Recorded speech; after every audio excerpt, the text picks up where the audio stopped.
Good afternoon, YouTube, and welcome to the Pipe Report. So, I have a couple different articles I want to go over here. The first one was on Yahoo News, but it was posted from Newsweek. And of course, it's just more vitriol and Trump derangement syndrome, trying to attack everything he does. In it, they try to paint a picture of Trump on who he is based on his campaign, essentially. Based on his words and not his actions, which actions are all that matters. For example, people say that Trump is racist and he's ruining his country because he's a racist. My response always is, what has Trump done as president that is racist? And then they try to say something like, well, he said this or said that. I'm like, no. What has Trump actually done that is racist? What policy did he implement that increases race relations and hurts people? And they can never answer that because he doesn't actually have any policies that are racist. What's more, if you actually look and compare him, how he is now as president, to how he was during his campaign, he's a lot different. He is a lot more phlegmatic now. He's a lot more serene, calm, self-absorbed. It has less to be with making outrageous comments and acting in a exhibitionist behavior and more doing what's best for the country and using his advisors to dictate what is best for the country in terms of political decisions and policy. So I think that is really important to keep in mind. President Trump's comments on dealing with protesters are coming back to haunt him after the violence that broke out Saturday at a white supremacist rally in Charlottesville, Virginia. The clashes between Nazis and counter-protesters. All right, that's a pretty interesting characterization here. Nazis and counter-protesters. Back when Antifa was blocking people from speaking at universities, did they say Antifa or did they say free speech protesters? And then they also said against Trump supporters. When you actually look at past riots or past protests that turned violent, look at how they characterize the groups that are involved. In this case, it's Nazis and counter-protesters. Back in the day, or back in other articles, you hear free speech advocates and Trump supporters. It's always Trump supporters. So whenever there's a physical altercation, you will always hear them say is between a peaceful group and Trump supporters. But in this case now, it's Nazis and counter-protesters. So you can kind of determine the difference between them and how they are trying already within the first paragraph to dictate this article, to try to spin this the way they want. So you leave this article with a certain point of view in mind. They're molding your perception.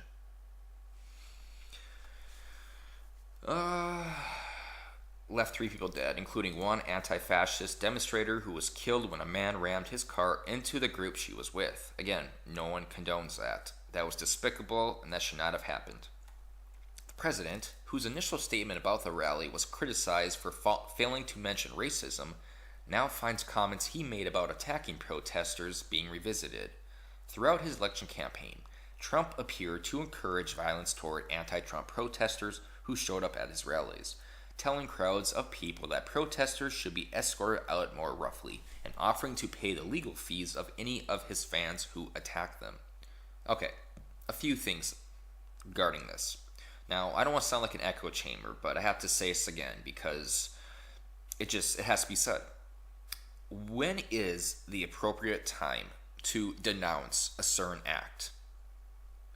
For instance, in the past, it was a Jewish holiday, Donald Trump didn't denounce anti-Semitism. And CNN had people on saying that that's despicable. That's basically Trump admitting he's an anti-Semite. So the question becomes, how long do you have to denounce a certain reviled act before you yourself are compatible with that act? In this case, or in the last case, Nancy Pelosi appears to have said it has to be within 48 hours. That Donald Trump has to denounce something within 48 hours or he is what he did not denounce. And that is a horrible, horrible point of view to have. The president is a busy person. He doesn't have time to denounce every single act or every single transgression that pops up. It just doesn't happen here. Just like Obama didn't do it. Just like Bill Clinton and George Bush didn't do it. There's too much stuff going on to be involved with every single little instance. So yes, he did denounce it. He did it within 48 hours. I don't see exactly why that is a problem. Why that wasn't soon enough. What's more, the media wants to try to blame him for every single despicable act that happens in the country. Back when the Montana congressman body slammed that reporter, they tried blaming that on Trump even. And Trump didn't even talk to that congressman at all. Trump had no connection at all to that congressman. And yet, they said that congressman body slammed a reporter because of Trump's rhetoric against the media who is against him. So, do you see how they spin this here? Do you see what they are doing? And more people are waking up to it. And that is why corporate media ratings continue to drop. And that's why independent media and alternative news sites are flourishing. Because people see what's happening here. People just want the truth in the news without organized spin. Without the media spin to it to try to dictate what you should believe. They're molding your brain. They're molding your perception to fit their narrative. It's important to not fall for it. Because sadly, millions already do. If you see somebody getting ready to throw a tomato, knock the crap out of them. Would you? Seriously, okay? Just knock the hell. I promise you I pay for the legal fees. I promise. Trump said in an Iowa rally on February 1st, 2016. At another event, now, I will go over all this here and I will kind of debunk why this is all wrong. At another event, Trump suggested police should be more violent with people they removed from his rallies. You see, in the good old days, law enforcement acted a lot quicker than this. Trump said at a rally in Oklahoma City, as the security moved toward a protester, a lot quicker. In the good old days, they'd rip him out of that seat so fast, but today everyone is so politically correct. Our country is going to hell. We're being politically correct, he added. His comments are now being recalled in the wake of the violence in Charlottesville, with Democratic U.S. Representative Maxine Waters tweeting on Monday, "Don't forget, Trump offered to pay legal fees for those who attacked protesters at his rallies. Will we be making that same offer now?" Okay. Oh, God. First off, Maxine Waters, you are actually racist. All anyone has to do is go on YouTube and type in Maxine Waters LA riots and listen to you talk about the LA riots. You know those riots where over 50 people died, where over 1,000 people were injured, there's over $1 billion of property damage? Those rallies where you did not denounce black people killing a truck driver by smashing his head with a rock, but instead you said that it was a historic achievement for justice for the black community? You are a hypocrite, Maxine Waters. You are a racist. You are no better than the people you claim are evil. You are synonymous with them. You align with them on a mental level. Do not act self-righteous. Do not think you are fighting the good fight, that you are doing what's right, because you are not.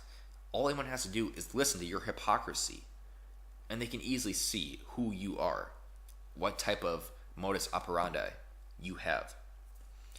As for this now, Trump's words during his rallies. Now, there's a few things to understand about this.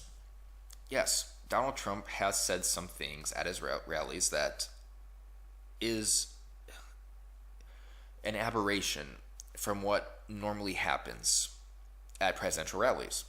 It's no secret that Trump is not your average presidential candidate. He was not your average nominee. He was a businessman, but he was also a reality TV star. It was his job to get ratings. It was his job to play the crowd. It was his job to say outrageous things. So when he became a presidential candidate, he transferred that same type of mentality over to his campaign. He was acting how reality TV star Trump would act, and not following in tow or following the line of what your average presidential candidate would act like. I always bring up the example of what would you think if Kim Kardashian decided to run for president, and during her rallies, she was talking about her sex life and how her life is. You would not think that is out of bounds. You would not think that is unusual for her because that's how she acts on her reality TV show. So I don't see how people can be surprised by the things Trump says during his rallies, because we've seen it for the 12 years The Apprentice was on air. We've seen how he behaved. We've seen how he acted. We've seen how he was during interviews, stuff like that. People knew how he was going to be when he ran. They thought he was going to be a lot more calmer. But he behaved himself how he always behaved himself. He was playing the crowd. I don't sense any type of actual seriousness when he said that. When he's something like, you see in the good old days, or that one could be true because law enforcement probably did act quicker than that. Nothing wrong with that. But when he said, I will pay the legal fees, stuff like that. He was playing the crowd. But people, they like to spin that. They like to take that out of context. Be like, oh, no, he meant this because Trump wants pain, because Trump is Hitler. There's just no logical foundation for that argument. I have debunked that recently too, that Trump is Hitler and that fascism is a right-wing ideology. It's just not true. It's simply not true. So I always like to bring that up because it's important to understand that Donald Trump acting in his campaign rally is synonymous with how he acted on his reality TV show. It's how someone like Kim Kardashian would act if they were running for president, but rather they would talk about their sex life or their popularity, stuff like that. So I don't see how people are actually surprised by what they heard Donald Trump say, by what they've seen, but by what they have seen Donald Trump do. All right, where was I? She added, Trump defined himself during campaign. He encouraged violence against protesters at rallies. We should not be surprised. Hashtag Charlottesville. Yes, you are a hypocrite, Maxine. In a tweet from Vets Against Trump, the group referenced Republican legislation that protects drivers who run over protesters in their car. The so-called common sense legislation protects drivers exercising due care if they hit someone who is protesting and blocking traffic from civil liability. It does not, however, apply to a person who intentionally runs into someone. What does that have to do with anything in this article? Maybe I'll read more, but so far this has nothing to do with the article at hand. After Charlottesville, remember that GOP lawmakers across the country have introduced bills to legalize hitting protesters with cars, Vets Against Trump said. Trump finally denounced the KKK support. The KKK supporters who gathered in Virginia Saturday after nearly 3 days of officials on the right and left asking him to do so. Racism is evil, Trump said Monday, and those who cause violence in its name are criminals and thugs, including the KKK, neo-Nazis, white supremacists, and other hate groups that are repugnant to everything we hold dear as Americans. He should have added people like Antifa and the regressive left and Black Lives Matters. He should have added that as well, but then he would have been attacked for that. But this whole paragraph in this tweet here by Vets Against Trump, this has nothing to do with that. This is referring to what that person was arrested for, a second-degree murder. This is about his defense he could use in court. This has nothing to do with Trump, though.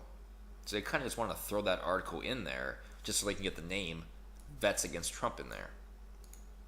Because if you actually read this has nothing to do with the article, nothing to do about Trump, nothing to do with that. This is a completely different topic about the person who was arrested for killing a person with his car.